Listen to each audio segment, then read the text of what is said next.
Québec, sur le cap Diamant, se trouve la plus imposante forteresse au Canada. Un endroit unique qui témoigne du rôle stratégique de la ville de Québec dans l'Amérique du Nord britannique du 18e siècle.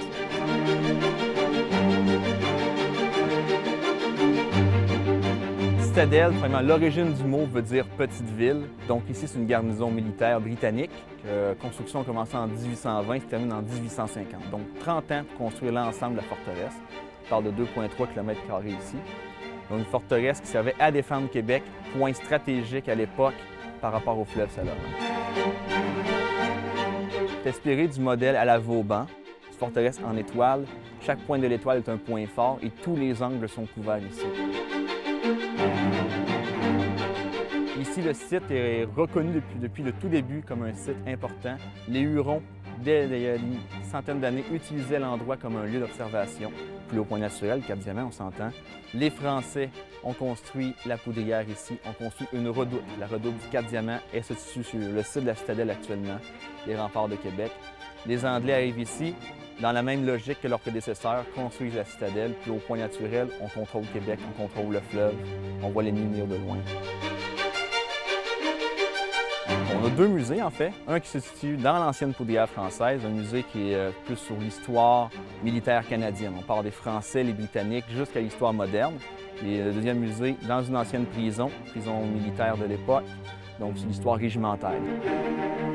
À l'époque, combien de soldats vivaient ici? On parle de 700 à 1500 personnes, parce que les soldats vivaient ici avec leurs femmes et enfants. Mais il y a encore un régiment important qui vit ici, qui occupe la citadelle et qui est d'ailleurs le régiment, le seul francophone des Forces armées canadiennes.